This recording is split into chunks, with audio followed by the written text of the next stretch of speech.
Alright, what is going on, guys? As you know, Harley Davidson has put some of the 23 model year bikes on the website, and I'm here to give you 3 reasons as to how they have ruined the Harley Davidson Softail Street Bob.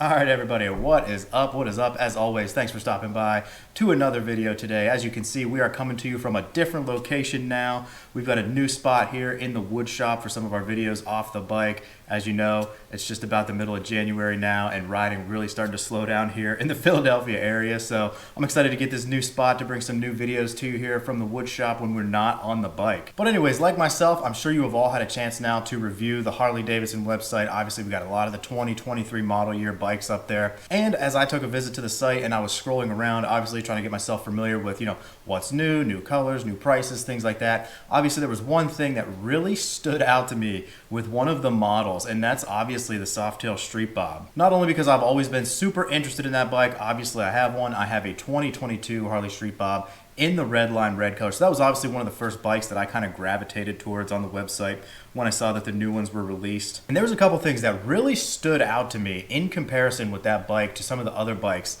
in the lineup this year. And obviously, I've always thought that that bike was really one of the best value motorcycles that Harley had in the lineup. Always thought it was very reasonably priced. Always thought once they put the 114 in that, it was an even better value when the price went up just a tad. Always thought it had great colors. Even when it was with the 107 for a couple years, I always really thought that was probably one of the best value motorcycles in the Harley lineup. And so obviously, since I have such a vested interest in that bike from such a long time ago, and now that I actually have one, I kind of started comparing that to some of the other bikes in the lineup that had been dropped for 23. And there were some very concerning things that really stuck out to me in regards to the Street Bob. And that's what I want to go over right now, is 3 ways that I think Harley has just absolutely ruined that bike for this model year and potentially ruined it moving into the future. Now let me know what you guys think as you got a first glance kind of at what you saw on the website, whether it's the Street Bob or some of the other bikes in the lineup as far as colors, price changes, things like that. Let me know what you thought so far.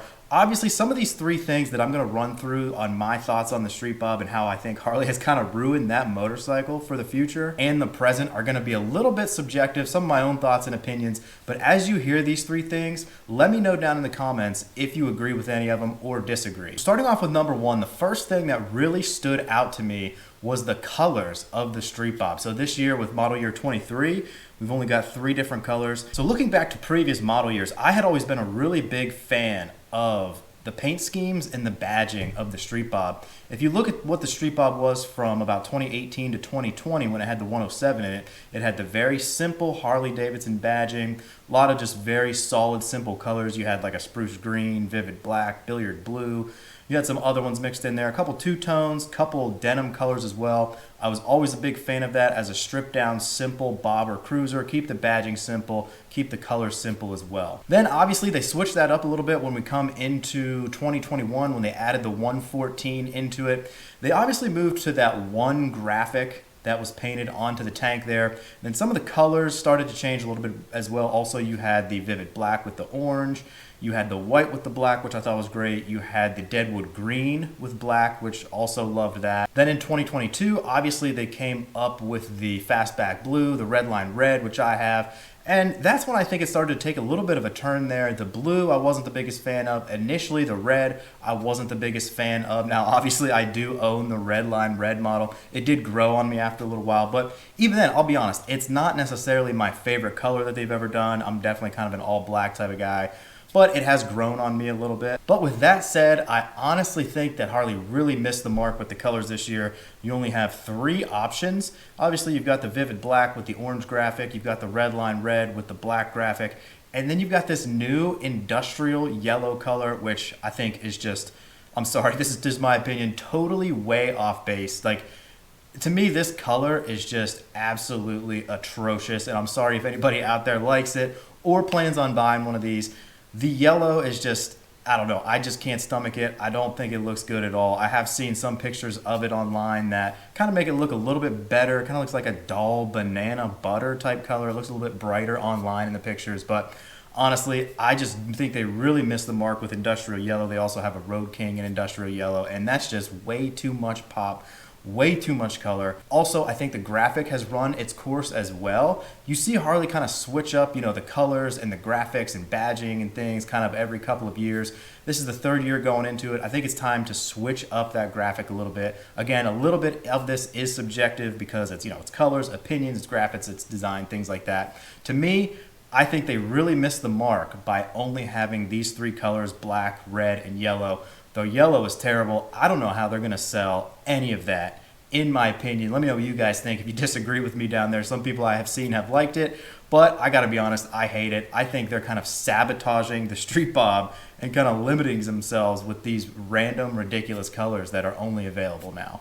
Number 2 on my list of ways that I think Harley has ruined the Softail Street Bob is price. I mentioned this a little bit earlier, how I always thought that the Street Bob was probably one of the most practical, one of the best value motorcycles in the lineup. Because if you think about that bike a while back, even when it started out with the 107, it was lightweight, small, stripped down, functional. Very good value in my opinion as far as power to weight ratio of that bike. If you think about when that bike started out in 2018, you were looking at an MSRP of that bike of $14,500. Now, yeah, obviously year over year, we're going to expect prices to continue to increase and increase a little bit. You saw the next year, it went up to $14,999.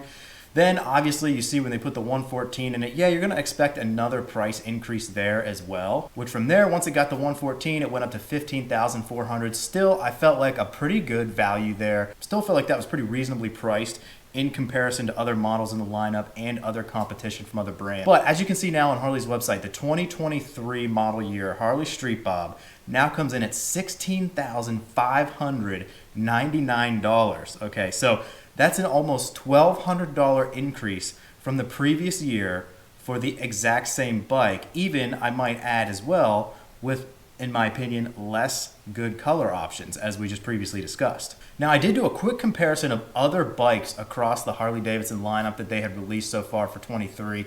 And like I said, yes, obviously you're going to expect some price increases year over year. However, from what I saw, I was only seeing about $350 to maybe $600 increases across some of the other bikes in the lineup. The Street Bob, like I said, has gone up almost $1,200 with no changes whatsoever. That's a pretty drastic jump in my opinion. And so when you look at that price in comparison to other bikes in the Harley lineup currently, you obviously below it, you've got the Softail Standard. Some of the next bikes above it, you're looking at a Fat Bob or a Lowrider S. If you want to strip it down even farther, you go with a 107, you can save a few $1,000s, take it down to a Softail Standard, or you can pay just a little bit more. You can move yourself up to a Lowrider S, Fat Bob. You're going to get dual disc brakes, you're going to get inverted forks, higher suspension in the rear, things like that. So I think Harley has the Street Bob has really lost its way within the lineup now, being priced so close to the Lowrider S. It's almost like, just go ahead, move yourself up to a Lowrider S, move yourself up to a Fat Bob. Or if you want to save some of that money, the price is really concerning to me because you just drop yourself down to a Softail Standard. Yeah, it's a little bit of a smaller engine, but again, you've got kind of that chromed out blank canvas type thing that people like to say with the Softail Standard. So I don't know. I think it's getting really hard to justify buying a model year 23 Street Bob this year. So that kind of leads me into my third point here as to how I think Harley has ruined the Street Bob for 23. Is if you look at it in comparison to other bikes, other models in the lineup, other brands, there's almost no reason, in my opinion, to buy a Street Bob at that price. Because if we go ahead and look at the Lowrider S, you're looking at an MSRP of $18,199 on a 2023 Lowrider S. So what's the difference there? You're going to get dual disc brakes, you're going to get a 117 engine, you're going to get inverted front end suspension, and you're going to get a higher rear suspension as well. So you ask yourself, you've got the bigger motor, you've got some of these different features on here, more performance on the Lowrider S for about $1,600 more.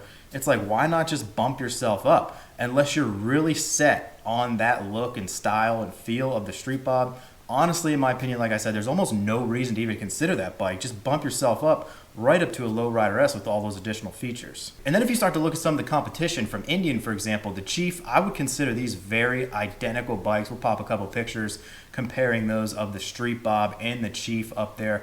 Now the Chief does come in at $14,999 with their 111 engine. So with just the regular Chief, you're looking at a cheaper price, but a little bit smaller engine, not quite as many features. Now the changes come when you get up into the Dark Horse and the bobber variations of the Chief. When you get up into the Dark Horse Chief, you're gonna have an MSRP of $17,499.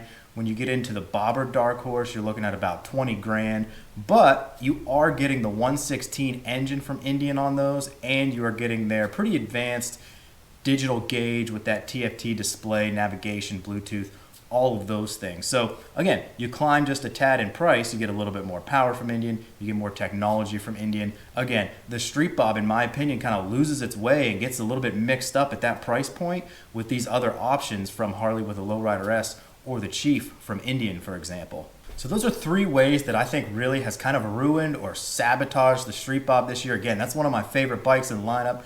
I own one. I want to see cool things for it. I want to see success for it. But I've got to be honest, I don't see almost any reason to buy a model year 2023 Harley Davidson Street Bob at that price point and with those color options, because you could go on the used market, find one for about 1,000 with 1,000 miles on it, a much lower price point, miss all the dealer fees, things of that nature. Price, I think, with the Street Bob and even across the lineup is going to be a huge issue for a lot of people this year. Honestly, at that MSRP of $16,599, I think it's going to be very hard to get out the door with a Street Bob for 23 under almost $22,000, because think about it, you add a different paint color in there, you add ABS, shipping, freight, any dealer markup, you're going to be a little over 20 grand at that point. Even if you go with Vivid Black, I think some of the markups, taxes, things of that nature, that stuff's going to push you almost 20 grand for a Street Bob. Now, like I said, I love that bike, but I just don't think I can justify it at that price point. Again, some of the other competition, you can pay a little bit more. You can get up into that price point, get more engine, get more performance from some of those other bikes and options. This could be a ridiculous, far out conspiracy theory on my end, but let me know what you guys think. Are they planning something for the future with this bike to phase it out of the lineup? You would never think a company would self-sabotage or anything like that, but at that price point with those color options, other bikes you can get, are they kind of phasing it out of the lineup where, you know, they're pushing it so close to the Lowrider S? They don't want people to buy it. They're separating it far enough from the Softail standard where they want people to buy that instead or buy a Lowrider S. I don't know. That could be some crazy conspiracy stuff on my part. Let me know what you guys think down in the comments about these three things. Has Harley ruined the Street Bob for this year? In my opinion, I'm definitely disappointed in it. If you were in the market for a 23 model year, would you even pursue one of these with these colors and these price points? I've got to assume people are going to go in different directions, either lower or higher from the higher price, more performance, or lower end to save a few dollars. But that is everything I got for you now on my thoughts and opinions on the 2023 Harley Davidson Street Bob, coming to you from our new location here. We're gonna have some more videos coming up on some of the thoughts and impressions of Harley in 23, what we think about some of the models, some of the direction, things like that. Hopefully we're gonna have a mild winter here in Philadelphia. We can still get out on the bike and get some riding in. But until then, that is gonna wrap this one up for now. As always, make it a good one, guys. Ride safe out there. It's the Moto John. We'll see y'all on down the road. Peace.